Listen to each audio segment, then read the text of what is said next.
आज आपण इथे मँगो शिरा बनवणार आहोत। त्यासाठी इथे मी तूप टाकून घेते।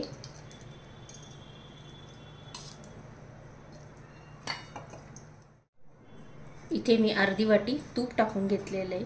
त्यानंतर इथे 1 वाटी भरून इथे रवा टाकून घेतलेला आहे।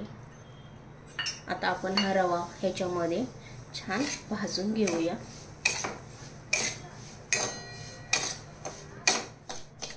आपण ह्याच्यामध्ये हा रवा आता छान मस्त असा तांबूस कलर येईपर्यंत भाजून घेणार आहोत।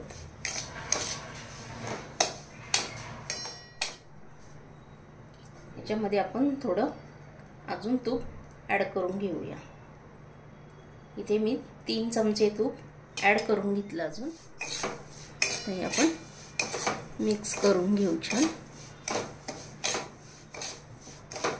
ते आपला रवा छान भाजून झालेला आहे। आता आपण ह्याच्यामध्ये दूध टाकून घेऊया।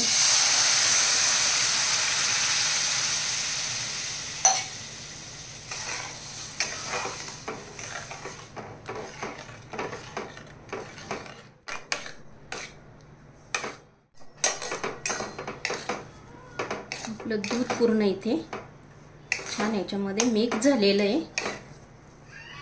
आता आपण ह्याच्या काही ड्रायफ्रूट इथे कट करून घेतलेले ते टाकून घेते। त्यानंतर इथे इलायचीची पावडर टाकून घेते।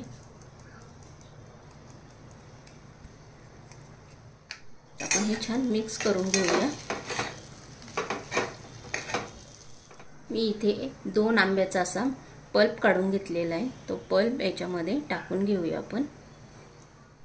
तो आपण ह्याच्यामध्ये आता हा छान मिक्स करून घेऊया।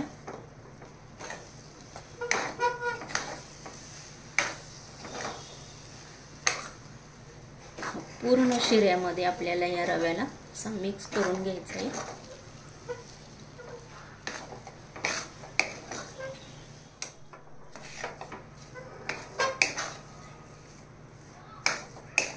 ते छान असं मस्त मिक्स करून झालेलं आहे।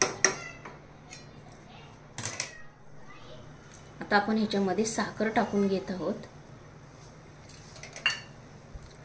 साखर तुम्हाला कितपत गोड आवडतं त्यानुसार टाका। इथे मी 1 वाटी साखर टाकून घेतलेली। आता आपण ही छान ह्याच्यामध्ये मिक्स करून घेऊया। गॅसची फ्लेम स्लोच ठेवायची।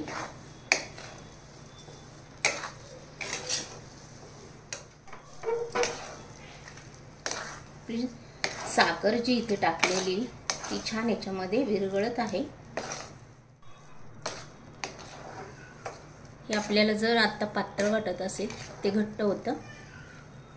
साखर विरघळलेली असते म्हणून आपल्याला ते पातळ वाटतं। आता ते घट्ट होईल।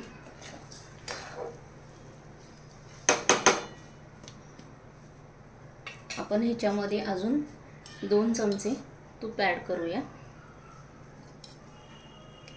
ते साधारण मी 1 वाटी भरून इथे तूप यूज केलेलं आहे। तूप टाकल्यानंतर आपण हे छान मिक्स करून घ्यायचं आहे।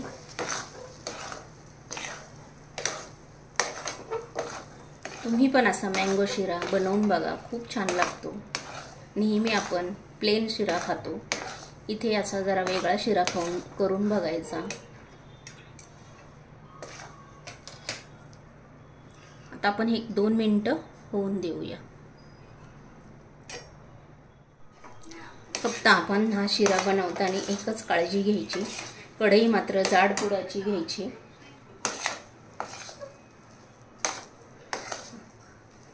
कढईला लागणार नाही याची काळजी घ्यायची। आता आपला इथे शिरा तयार झालेला आहे।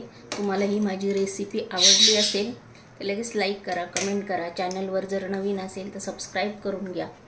हा व्हिडिओ तुमच्या मित्रमैत्रिणींना शेअर करा।